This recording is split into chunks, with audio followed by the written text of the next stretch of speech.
મહેસાણાના સોની વેપારીને દેવું થઈ જતા 23 લાખના ચાંદીના દાગીનાની ચોરીનું તરકટ રચ્યું, પરંતુ પોલીસ તપાસમાં સત્ય બહાર આવી ગયું. ફરિયાદી પોતે જ આરોપી નીકળ્યો.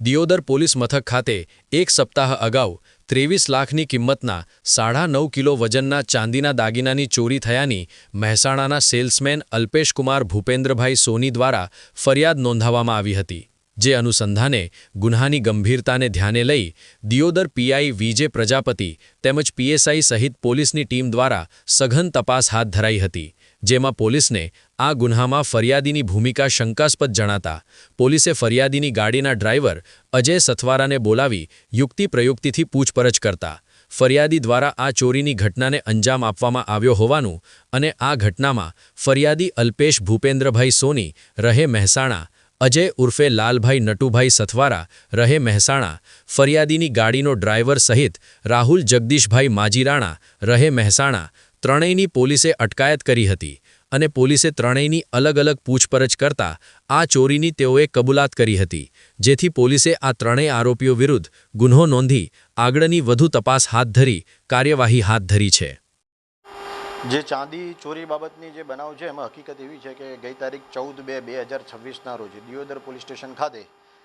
જે ચાંદીના મુખ્ય વેપારી તરીકે અલ્પેશકુમાર છે,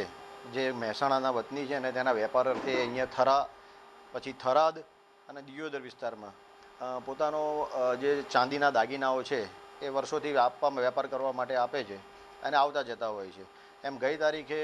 તેઓ મહેસાણાથી અહીંયા થરા 84 બજારની અંદર વેપાર અર્થે આવેલા હતા. ત્યારે 14 તારીખના રોજ તેઓની ગાડી જે પીડબ્લ્યુડીના પાર્કિંગમાં પાર્ક કરેલી હતી તો થરા મુકામે 84 બજારમાં, ત્યાં એનો દરવાજો ખોલી અને દરવાજાની અંદરથી એમના 3 થેલામાંથી એક થેલો કોઈ અજાણ્યો ચોર ઈસમ લઈ ગયેલાની હકીકત દર્શાવતી ફરિયાદ તેઓને અહીંયા દિયોદર વિસ્તારના વડિયા ગામે આવીને જાણ થતાં દિયોદર પોલીસ સ્ટેશને તેઓએ જાહેરાત પોતાની ફરિયાદ હકીકત આખા બનાવની અમને જણાવેલ. એટલે તમે એ બાબતેથી અમે 9 કિલો અને 500 ગ્રામ ચાંદીની ચોરીની હકીકતની એટલે કે 23 લાખ રૂપિયાની કિંમતના મુદ્દાબાલના કોઈ અજાણ્યા ચોર ઇસમની ફરિયાદ દાખલ કરવામાં આવેલ. ચાંદીની કિંમત અને ચાંદીના વજનના આધારે જે ગુનાની ગંભીરતા જોતા મહેરબાન પોલીસ મહાનિર્દેશક સાહેબ શ્રી સરહદી રેન્જ ભુજના ચિરાગ કોરડિયા સાહેબ તેમજ વાવ થરાદ જિલ્લાના પોલીસ અધિક્ષક શ્રી ચિંતન તેરિયા સાહેબ તેમજ અમારા ઇન્ચાર્જ નાયબ પોલીસ અધિક્ષક દિયોદર વિભાગના એસઆર બારાઈ સાહેબનાઓએ અમને સૂચન કરેલી કે સદર ગુનાનું તપાસ તમારે જાતે સંભાળવાની રહેશે, જેથી આ ગુનાની તપાસ અમે સંભાળી લીધેલ. તપાસ સંભાળ્યા બાદ આ ગુનાના જે ફરિયાદી છે અલ્પેશકુમાર અને એમની સાથે આવેલા ડ્રાઈવર જે ડ્રાઈવર છે અજય, તે બંને આવતા અને તેઓને અમે બોલાવેલ અને કેવી રીતે આખો બનાવ બનેલો છે તેની જાણ થતાં અમે તેઓને અહીંયા સાથે લઈ જઈ થરા મુકામે જે પણ જગ્યાએ ગાડી પાર્ક કરેલી હતી તે અને એમનું જે ગુનાની તપાસ કરતા હતા તે તપાસ દરમિયાન અમને બંનેનું ફરિયાદી અને તેઓના સહાયક બંનેનું વર્તન વર્તણૂક શંકાસ્પદ જણાઈ આવેલું. પરંતુ આ જ ગુનાના જે ફરિયાદી જ હોય, જેથી કરીને અમે ટેકનિકલ હ્યુમન સોર્સ અને એનાથી તમામ પુરાવાને બધું એકત્રિત કરતા હતા અને જ્યારે અમને પાકી એવું જાણવા મળ્યું એમની શંકાસ્પદ જે ભૂમિકા એ અમને ચોક્કસ હોય એવી જણાઈ આવી પોલીસને, જેથી પોલીસની અમે police sub inspector DK Chaudhary સાહેબ અને તાબાના પોલીસ સ્ટાફના માણસ એમ અમે બે અલગ અલગ ટીમો બનાવી અને ફરિયાદીને અલગ રાખ્યો અને ફરિયાદી અલ્પેશકુમારને અને એની સાથે આવેલો એનો ડ્રાઈવર શાહિદ અજય છે, બંનેને અલગ રાખી અને યુક્તિ પ્રયુક્તિથી પૂછપરછ કરેલ, જેમાં તેમનો સાથેનો જે ડ્રાઈવર શાહિદ હતો અજય એ ભાંગી પડેલો અને એણે આખી હકીકતની વાકેફ કરેલી. કે વાકેફ એ રીતે કર્યું હતું કે ભાઈ અમારે જે આ ચોરી બનેલી જે ઘટના અમે ચોરી લખાવેલી છે એનું કાવતરું એના શેઠ એને પોતે અલ્પેશ ફરિયાદી પોતે અને અજય એ બંને જ કરવામાં આવેલું હતું. બનાવ કરવાનું કારણ મુખ્ય એ હતું કે એમનો જે અલ્પેશ છે એ MCXમાં પૈસા હારી ગયેલો હતો, એટલે એના ઉપર ખૂબ દેવું થઈ ગયેલું હતું. એ દેવું ઉતારવા માટે થઈ અને તેણે એક આ પ્રયોજન કર્યું હતું. એટલા માટે એણે એના સાહેબ અજયને કીધું હતું કે તું આ રીતે દરવાજો ખુલ્લો રાખજે અને બેગ લઈને જતો રહેજે. પણ અજય બેગ લઈ જવાની જગ્યાએ એણે એમ કીધું કે હું એક માણસ બીજો રાહુલ, જે આ બંનેના પરિચયમાં છે, જે પણ મહેસાણાનો જ છે, રાહુલ ભીલ,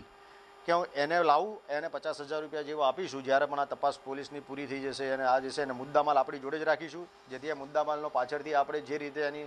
વ્યવસ્થા કરવી હોય એ રીતે કરીશું. તેમ આખું ષડયંત્ર કાવતરું રચી અને પછી આ જે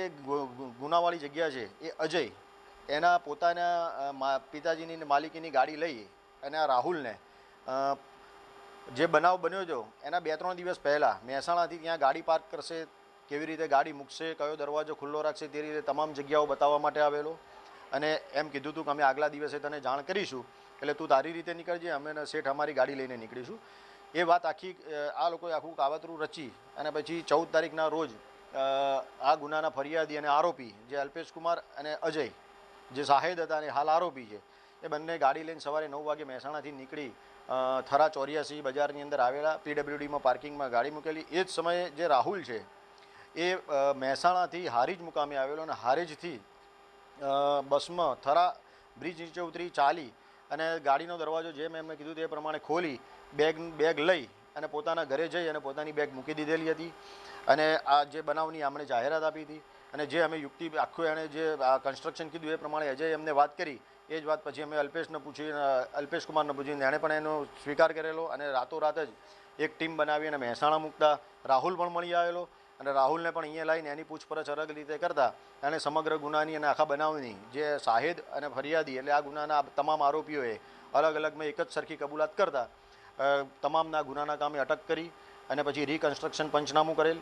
અને ડિસ્કવરી પંચનામા કરી અને રાહુલના ઘરેથી સદર ગુનાનો સંપૂર્ણ મુદ્દામાલ જે ચોરીમાં ગયેલો હતો એ સંપૂર્ણ રિકવર કરવામાં આવેલો અને આ ગુનામાં રિમાન્ડની માંગણી કરતા જે અલ્પેશ કુમાર ફરિયાદી છે તેના રિમાન્ડ નામંજૂર કરી અને પાલનપુર જ્યુડિશિયલ કસ્ટડીમાં મોકલવામાં આવેલા હતા. અને બીજા આરોપી તરીકે શાહેદ તરીકે જે અજય હતા અને આરોપી અને રાહુલ તેઓના મંગળવાર સુધીના રિમાન્ડ પર આપવામાં આવેલ છે અને હાલ આ સંપૂર્ણ ગુનાની તપાસ ચાલુમાં છે અને સંપૂર્ણ મુદ્દામાલ રિકવર કરવામાં આવેલ છે.